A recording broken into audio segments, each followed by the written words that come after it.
Recréer un sentiment de citoyenneté européenne.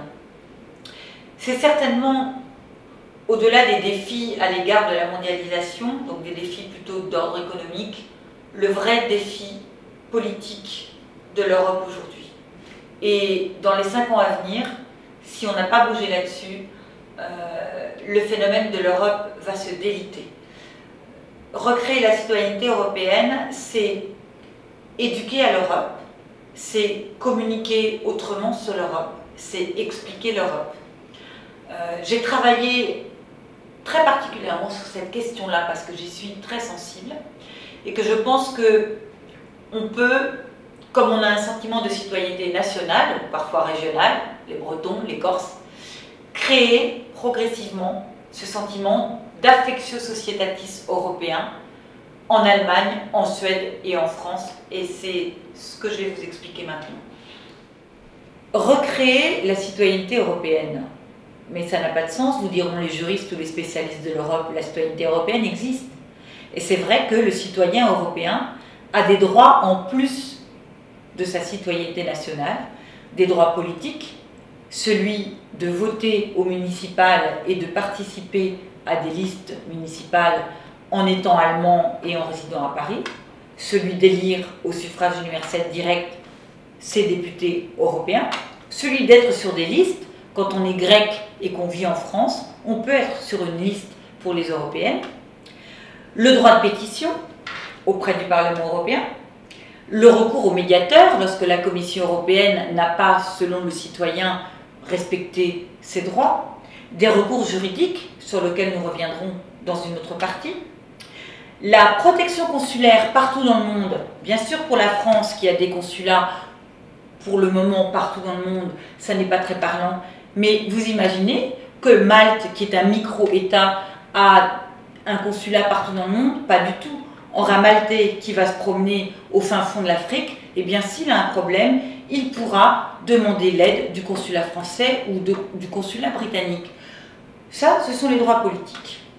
Les droits civils, la fameuse charte des droits fondamentaux, adoptée à Nice et officialisée dans Lisbonne. C'est une base juridique absolument phénoménale pour les droits collectifs, le droit de grève, les droits du travailleur salarié, les droits personnels, les considérations raciales, les questions de droits des femmes. Ces principes généraux du droit qui fondent la citoyenneté européenne, on a désormais ce qu'on appelle un corpus juridique qui permet à un citoyen européen, en plus de ce qu'il a dans son propre État, avec sa constitution et puis les décisions de jurisprudence, la possibilité de droits en plus. Et puis, il y a des droits comme les droits accordés aux consommateurs. Toute la politique de consommateurs en France, c'est du droit européen.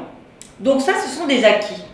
Peut-être, mais il y a 2 questions qui se posent. D'abord, la plupart du temps, le citoyen français ne connaît pas ce que je viens d'évoquer. Donc on a un vrai problème de communication, j'y reviens.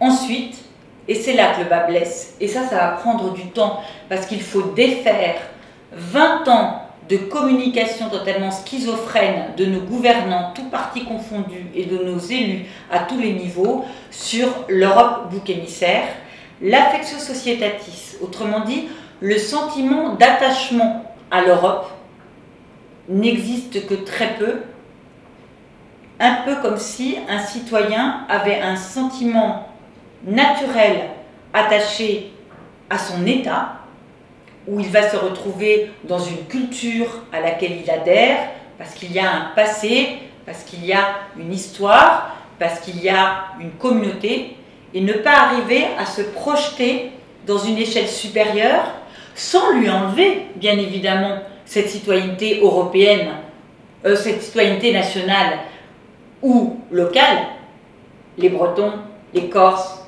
les Basques, par exemple, mais en se projetant dans une dimension supérieure et dans une communauté élargie. Alors, pourquoi c'est si compliqué? Parce que cette communauté élargie ne peut pas se construire sur l'histoire, ne peut pas se construire sur la langue, ne se construit certes pas sur des races, ne se construit pas dans le cadre d'un État-nation. Elle se construit sur des valeurs qu'on partage, les valeurs proclamées par la charte que j'évoquais tout à l'heure. Donc elle se construit par l'éducation, la pédagogie et la communication. Comment faire? Depuis 2 ans, j'ai travaillé sur une 50aine de propositions sur mieux comprendre et éduquer l'Europe au niveau de l'école, des plus petits aux plus grands. Mieux communiquer l'Europe dans les médias, parce que les médias ont leur responsabilité à jouer. Faire prendre leur responsabilité à nos politiques, et notamment nos partis politiques, pour qu'ils cessent d'attribuer à l'Europe tous les maux de la terre. Travailler sur les symboliques européennes. Par exemple, moi je suis pour que le 9 mai soit un jour férié, où partout en Europe, on fête l'Europe, quitte à enlever, à chacun de décider lequel, un jour férié de notre calendrier national. Et surtout, mieux valoriser les plus de l'Europe. L'Europe apporte des plus aux citoyens, à l'étudiant, aux retraités, aux chômeurs, aux travailleurs, aux touristes. La liberté de circulation, l'euro dans votre poche, le fait que vous êtes protégé sur la protection des données personnelles, ce qu'on négocie dans les accords internationaux, à l'OMC, la paix, l'agence Frontex qui aide les États limitrophes à éviter des crises comme Lampedusa ou à limiter les dégâts de Lampedusa, les directives Erika pour éviter la pollution maritime, tout ça c'est de l'acquis communautaire. Pourquoi est-ce que à la fois nos politiques et à la fois les médias n'en parlent pas? Donc on a 5 ou 6 axes de travail très clairs. L'éducation de la citoyenneté européenne à l'école, les médias. J'ai par exemple proposé que dans les JT des chaînes nationales, il y ait, et c'est le cas en Belgique, et ça leur paraît normal, 5 minutes consacrées à l'Europe, de manière à ce que, en écoutant son journal télévisé, eh bien, le citoyen français intègre progressivement que non, l'Europe, ce n'est pas des affaires étrangères, l'Europe, c'est son problème, l'Europe, c'est son territoire, l'Europe, c'est son droit, et l'Europe, c'est la projection politique de son État à un niveau supérieur qui, lorsqu'on respecte le principe de subsidiarité, qui fait quoi dans la maison, à quel niveau on pose les bonnes questions, permet tout simplement de réguler une zone élargie géographique et de peser dans le monde pour conserver notre système socio-économique auquel on est si attaché et dont on devrait bien faire attention à ne pas le gâcher, parce que la démocratie, ça n'est jamais un acquis, regardez l'Ukraine. La paix, ça n'est jamais un acquis, regardez l'Ukraine. Et la sociodémocratie, ça n'est jamais un acquis, regardez l'Ukraine. J'essaie de vous expliquer, pour moi, recréer un sentiment de citoyenneté européenne et faire prendre conscience aux citoyens européens, parlons aujourd'hui des citoyens français puisque nous sommes en France, à la fois des acquis extraordinaires que l'Union européenne nous a apportés et continue à nous apporter. À la fois lui faire comprendre que oui, on est à la croisée des chemins. Parce qu'on a bâti quelque chose, mais que ce projet n'est pas fini. Et qu'on a besoin de lui. On a besoin qu'il se l'approprie. On a besoin qu'il le soutienne. On a besoin qu'il le promeuve. Moi, je suis quelqu'un qui, à cause de mes responsabilités, voyage beaucoup à l'étranger. Quand je parle de l'étranger, je ne parle pas de l'Europe. L'Europe, c'est ma maison.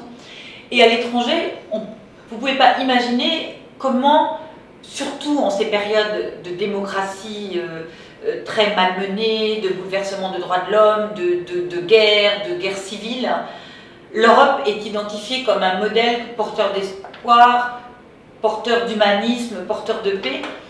On a l'impression qu'à l'intérieur, c'est un acquis qui ne parle pas.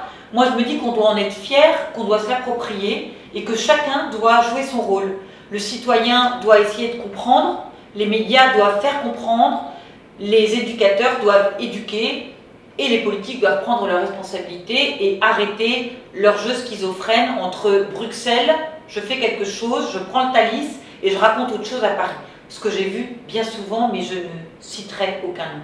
Donc notre enjeu en interne pour les 5 ans qui viennent, avec le nouveau Parlement élu dans quelques temps, c'est recréer ce sentiment de citoyenneté européenne, accepter le débat politique, accepter de débattre d'Europe, plutôt que de dire je suis pour l'Europe ou contre l'Europe, c'est je suis pour quelle Europe, parce qu'il est là le sujet. Allons dans l'arène politique et débattons avec les citoyens, expliquons aux citoyens, ils ne sont pas crétins, ils comprennent parfaitement.